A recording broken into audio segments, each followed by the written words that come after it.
Olá, eu estou aqui com Eduardo Ferraz, que é consultor em company há 20 anos e também diretor da Pactive. Esse ano ele começou a fazer treinamentos abertos e também palestras. A palestra dele aqui na Expo Venda Mais foi um grande sucesso.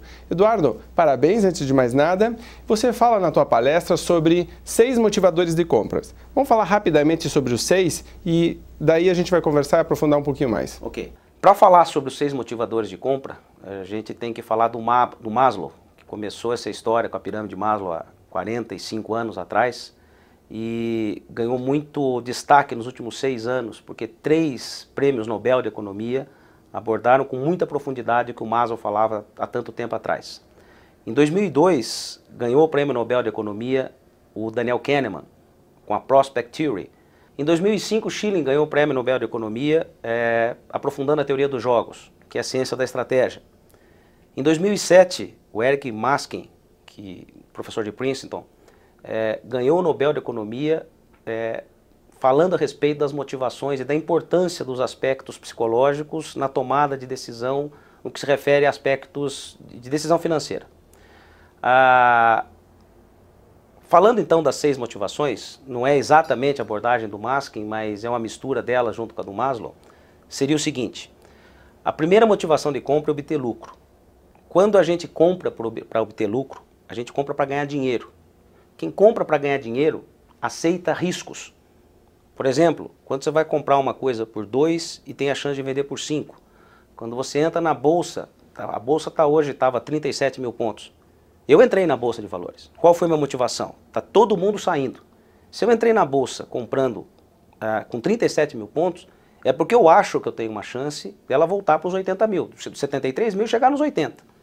Eu tenho segurança, eu tenho garantia disso? Não. Por isso a motivação é obter lucro. A pessoa aceita correr riscos. Em tempos de crise, ela é cada vez menos frequente. A segunda motivação de compra é evitar perda. É o contrário, é exatamente o oposto. A pessoa se preocupa muito mais em não perder do que em ganhar. Não significa que ela não queira ganhar dinheiro. Significa que o medo de perder dinheiro é muito maior do que a vontade de ganhar. No momento de crise, 60%, 70% das compras, psicologicamente, tendem a ser evitar perda. Eu compro porque eu tenho que comprar. Eu compro para não perder. Só compro em último caso se for preciso. A terceira motivação de compra, que aí, de novo, numa situação dessa, costuma ser menos usada, é evitar dor. A pessoa que compra para evitar dor, compra para não se incomodar e paga mais caro por isso. Por exemplo, você ir de primeira classe, você ir de classe executiva ou você viajar na classe turística. O evitar dor, se tiver condições financeiras, sempre vai preferir executivo. Apesar de ser o triplo, às vezes o quádruplo, o preço da passagem. Ele paga para não se incomodar. Ele paga para não ficar em fila.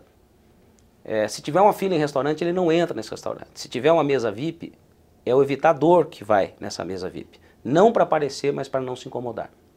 A quarta motivação de compras é sentir prazer. A pessoa compra algo para o prazer pessoal, sem se preocupar com o dinheiro, sem se preocupar com o incômodo, sem se incomodar com a perda e sem querer a aprovação dos outros. Por exemplo, ela compra um perfume, porque ela gosta do cheiro do perfume. Ela compra um carro, porque ela tem prazer ou na velocidade ou no conforto, mas é para o prazer dela. A quinta motivação de compra é a aprovação social. É o contrário do sentir prazer, tem muita gente que confunde. O que significa aprovação social? Você compra algo para ser reconhecido publicamente. Eu vou citar o caso do perfume de novo. Você compra o perfume porque as pessoas falam que ele é bom. Não porque você gosta do perfume, às vezes a pessoa nem gosta do cheiro. Você compra um carro, às vezes, esporte, apertado, que gasta bastante, que tem um custo de manutenção altíssimo. Não porque você adore aquele ativo, mas porque aquele carro te traz status. A sexta e última motivação, que muitíssimo pouca gente usa, e o Maslow já falava disso há muitos anos atrás, é a autorrealização. Muita gente confunde com eu compro para me realizar. Isso não quer dizer nada. O que é autorrealização? Eu compro para ajudar alguém. Eu compro para dar de presente para um filho. Eu entro num consórcio, não para obter lucro, não para evitar perda, não para sentir prazer, não para evitar dor, não por aprovação social. Eu compro para dar de presente para um neto. Essas 6 motivações, tem gente que diz que elas são muito próximas. Não são. Elas são diametralmente opostas. As 6 são muito específicas. E dá para vender qualquer produto ou serviço nas 6 categorias? Eu fiz um pequeno desafio na palestra. Tinham lá mais de 200 pessoas, eu não sei quantas tinha. E no fim da palestra eu disse o seguinte: elejam quaisquer produtos que vocês quiserem. Pode ser produto que vocês vendam, pode ser produto que vocês nunca ouviram falar. E eu vou explicar para vocês de que maneira eu descobriria e como seria essa motivação. Um resolveu brincar comigo lá e falou: e supositório? Está gravado. Eu expliquei como se compra supositório nas 6 motivações diferentes. Aonde foi mais difícil foi um deles lá que estava sentado na primeira fila e me perguntou o seguinte: eu vendo máquinas de hemodiálise. Alguém compra máquinas de hemodiálise por obter lucro, evitar perda, evitar dor? E tá lá. Se quiser eu explico. E eu expliquei essas motivações. E assim fizeram com mais 7, 8 produtos, os mais estapafúrdios possíveis, alguns mais comuns. E todos os produtos a gente compra por uma dessas 6 motivações. Sempre dá para trabalhar todas as 6. Então vamos dizer que eu sou um vendedor e eu quero me aprimorar nessa lógica de pensamento. Eu quero começar a trabalhar a minha base de clientes e imaginar este cliente aqui, qual é o motivador de compra dele. E vamos começar pelo mais simples. Todo cliente tem um único motivador de compra? É outra coisa que se confunde muito, a leitura é muito equivocada. Não. No mesmo dia, a gente pode comprar um carro para obter lucro, uma calça para evitar perda, uma passagem aérea para evitar dor, um sanduíche para sentir prazer e um blazer por aprovação social, e de tarde você comprar alguma coisa para dar de presente para alguém, autorrealização. A mesma pessoa. É claro que nós temos neurologicamente um motivador mais forte na vida. Eu, Eduardo, o meu motivador mais forte, bonito ou feio, certo ou errado, é evitador. Eu pago para não me incomodar. Existem pessoas que têm como motivador forte obter lucro, são pessoas extremamente agressivas, são pessoas que aceitam o risco nas condições mais adversas possível. Existem pessoas que são fortemente motivadas por evitar perda. Elas têm medo, o motivador de vida é comprar mal, fazer mau negócio, perder dinheiro. Existem poucas pessoas cujo motivador principal é sentir prazer. São pessoas que estão muito mais preocupadas com a estética, com a beleza, com a opção pessoal, do que com o que os outros pensam. Existem pessoas cujo motivador principal é a aprovação social, que é bastante comum. Compra para se exibir. E a autorrealização é o motivador de pessoas que basicamente atingiram tudo na vida. Quem tem esse motivador como mais forte e já obteve lucro, não tem medo de perder, não está preocupado com incômodos. Sentir prazer já sentiu bastante, a aprovação social não liga mais. Começa a ter como foco na vida se realizar ajudando os outros.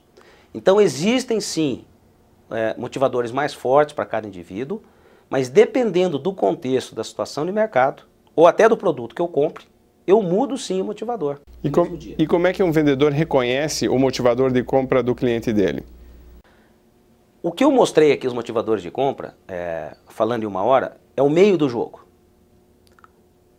Tem o antes do jogo, o antes dos motivadores, e tem o fim do jogo, que é o fechamento, que é a base que todo mundo fala em vendas.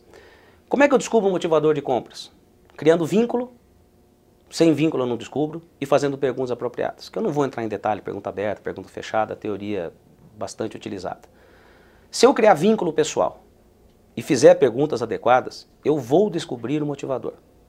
Aí um dos participantes me perguntou, ele foi lá e fez exatamente essa pergunta. Beleza, Eduardo, eu entendi, adorei o tal do motivador de compra.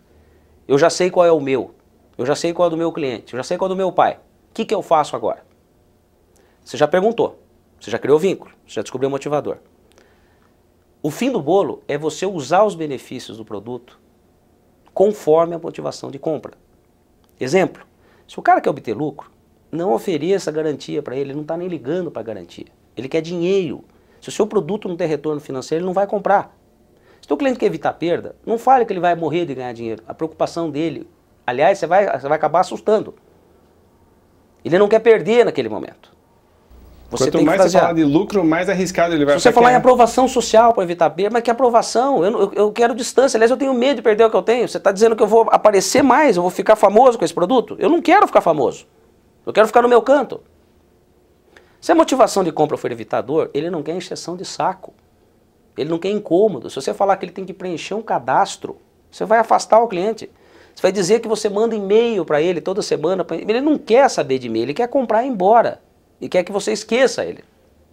O sentir prazer, você vai ter que desenhar junto. Vai ter que fazer test drive. Vai ter que fazer o projeto, se for um imóvel planejado. Você vai ter que desenhar a planta do imóvel e ele vai mudar 10 vezes a planta. É para prazer pessoal. Uma aprovação social quer status. Não venda prazer para quem quer status. Não venda medo de perder para quem quer aprovação. E o autorrealização de todos é o mais fácil porque é o mais direto. Como já atingiu tudo na vida, ele vai te entregar a motivação de forma mais fácil. Descobriu a motivação, encaixa os benefícios que tenham relação com a motivação. Está resolvido? É a hora do fechamento, que todo mundo já fez bastante curso de vendas. E a única hora que eu sugiro ser bastante agressivo, aí sim é no fechamento.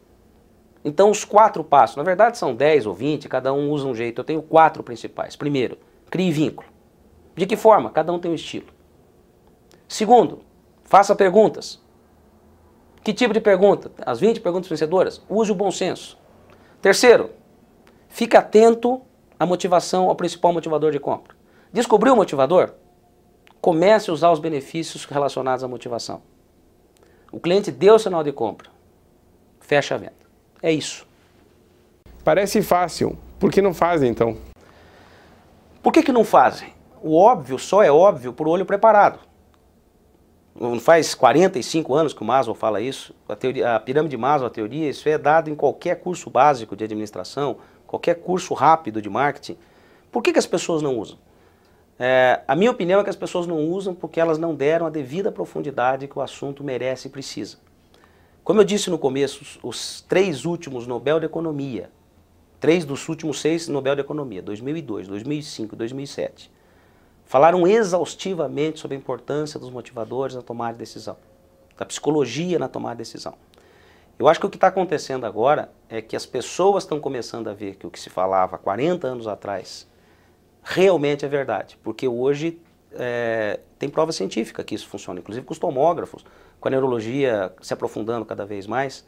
Então o trabalho que eu estou fazendo aqui, o que eu vim trazer aqui no Expo Venda Mais, é tentar motivar as pessoas para entender que isso existe, que isso não é bicho de 7 cabeças, que cá entre nós nem muito complicado é de entender. É óbvio que é complicado de fazer, e isso vai demandar o quê? Como tudo na vida, esforço e treinamento. Basicamente é isso. Perfeito. E que funciona? Funciona. Que talvez seja 20 mais anos importante. fazendo isso, 50 treinamentos por ano, 1000 treinamentos dados nessa área, 90% deles falando dos motivadores, uma lista enorme de clientes e vendo resultados imediatos, em semanas, não é em anos ou em meses. E não sou só eu que uso, provavelmente, mas eu sei da profundidade e do resultado porque eu uso há muito tempo.